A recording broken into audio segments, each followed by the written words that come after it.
semuanya, Assalamualaikum. Kembali lagi di video reaction saya kali ini guys. Oke, semoga semuanya sehat selalu. Nah, kali ini saya mau tengok video tentang ini ya. Politisi Malaysia puji Indonesia, ada apa? Kenapa itu? Oke, so jangan lama-lama lagi. Mari sama-sama tengok video ini. Let's go. Sekarang Malaysia sedang mengambil alih tempat Indonesia. Ini mantan Menteri Pertahanan Malaysia juga nih. Indonesia mengambil alih tempat Malaysia. Ambil alih. Ketika saya bertemu dengan bekas menteri-menteri di Indonesia 2 hari yang lalu, saya beritahu mereka, kenapa kamu ambil alih tempat Malaysia? Dia kata, tempat apa Pak? Dulu kami negara yang paling terkenal lawan rasuah. Sekarang negara yang paling terkenal rasuah, terkenal lawan rasuah diambil oleh Indonesia. Kami mengambil alih tempat Indonesia. Dulu Indonesia negara yang paling rasuah, sekarang Malaysia ambil alih. Malaysia pula negara yang paling rasuah sekarang ini.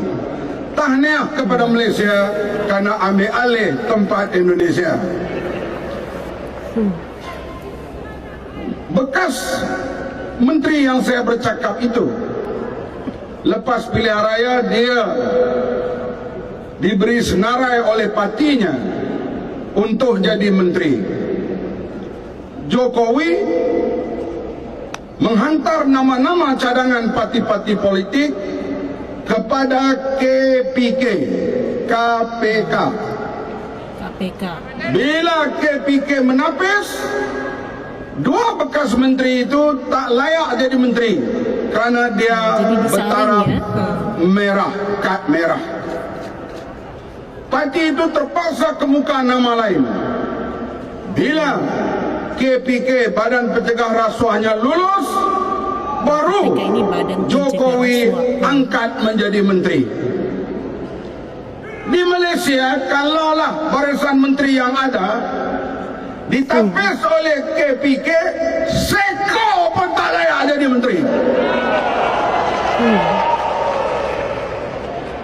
Bekas menteri itu bertanya saya, Badan Pencegah Rasuah Malaysia MACC di bawah siapa? Saya kata di bawah Perdana Menteri. Saya bertanya balas, di Indonesia KPK di bawah siapa? Dia kata KPK di Indonesia di bawah Tuhan. Di bawah Tuhan. Artinya badan ini tidak takut kepada sesiapa.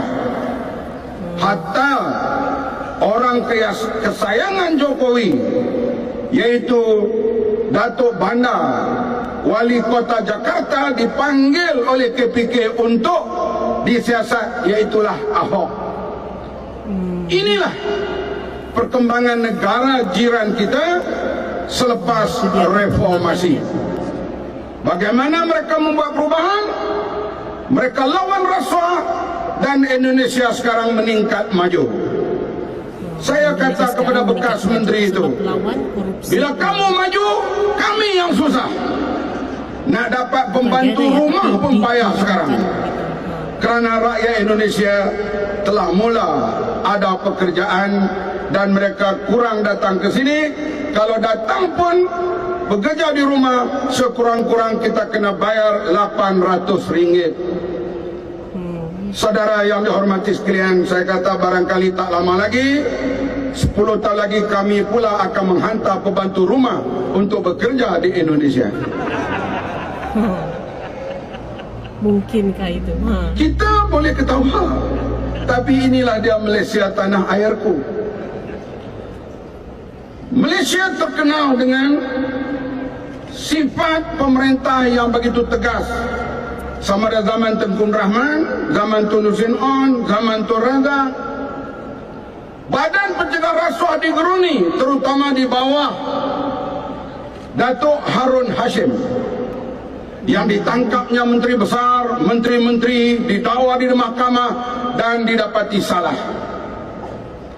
Sekarang hadirin sekalian, Badan pencegah rasuah takut kepada polis. Polis takut kepada badan pencegah rasuah. Kadangkala badan pencegah rasuah disiasat oleh polis. Kadangkala polis disiasat oleh badan pencegah rasuah. Kedua-dua badan ini tidak berani menyiasat Najib. Betul ke tidak? Polis takut kepada badan pencegah rasuah, badan pencegah rasuah takut kepada polis, kedua-dua badan takut kepada Najib. Najib pula takut kepada siapa? Najib hanya takut kepada Rosmah. Bapak Menteri ini berkata dia datang tahun lepas ke Malaysia dan makan malam di Seri Perdana bersama Perdana Menteri Malaysia. Isteri Perdana Menteri duduk di sebelah. Isteri Perdana Menteri Malaysia bawa 5 handphone, 5 telefon genggam di hadapan dia. Sekejap cakap telefon, sedang makan ni majlis meraihkan tetamu. Sekejap lagi angkat telefon ini, sekejap lagi angkat telefon ini. Macam bursa saham. Macam bursa Bapak saham. Menteri itu kata barangkali Rosmah ini sedang meluluskan projek-projek kepada orang yang memohon. Setiap kali Rosmah menjawab telefon, angguk kepada Najib, Najib terus mengangguknya. Tanya, bila Rosmah lulus, luluslah Najib. Saudara yang dihormati sekalian, masalah yang kita hadapi, Malaysia sekarang dipermainkan. Di Australia, di Indonesia, di Singapura, di England, sidang mencegah rasuah antarabangsa berlangsung di London. Najib pergi 2 hari selepas itu. Bila kita mempunyai Perdana Menteri yang takut, semua orang pegang dia, pegang bol, maka dia tidak berani buat sesuatu. Kita mempunyai Perdana Menteri yang berada dalam keadaan blackmail, ransom. Perdana Menteri yang jadi hostage, ditawan oleh dunia. Kerana skandal rasuahnya terkenal seantara dunia. Bukan kata dia takut kepada Perdana Menteri British, bukan takut kepada Perdana Menteri Australia, bukan malu kepada Perdana Menteri Australia, bahkan dia takut kepada Ketua Menteri Sarawak. Betul ke tidak? Bagi saya, hadirin sekalian, saya ulang lagi perkara ini. Apabila hampir 50 orang tak dapat masuk ke Sarawak, terutama sekali bila saya tak boleh masuk, tak apa. Siapalah aku? Bagai melukut di tepi gandang, dibuang tidak berkurang, ditambah tidak penuh. Tetapi apabila Speaker Dewan Undangan Negeri Selangor tak boleh masuk ke Sarawak, bagi saya Perdana Menteri wajib interfere waktu itu. Wajib dia memberi teguran kepada Ketua Menteri Sarawak. Lebih dahsyat lagi, Ketua Menteri, Menteri Besar Azmin Ali tak dapat masuk. Ini perkara yang paling pelik dalam dunia. Nasib baik tak ada immigration untuk masuk Selangor. Kalau tidak, rakyat Sarawak tak boleh masuk Selangor. Tapi saya yakin Yang Berhormat Azmin Ali, kalau ada immigration pun dia tidak akan lakukan kerja bodoh yang dibuat oleh Barisan Nasional. Oke guys, itulah dia videonya ini.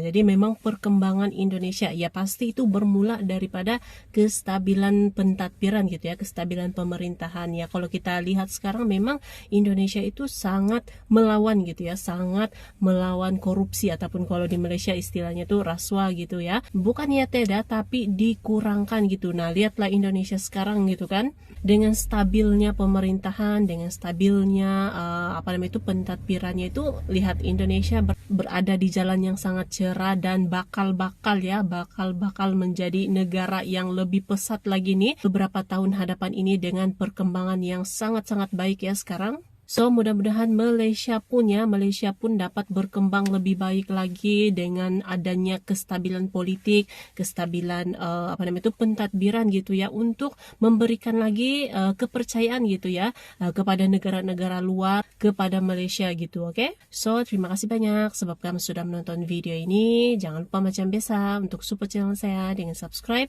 like video ini, dan jangan lupa untuk komen juga, oke? Terima kasih banyak dan kita jumpa lagi di video seterusnya. Assalamualaikum.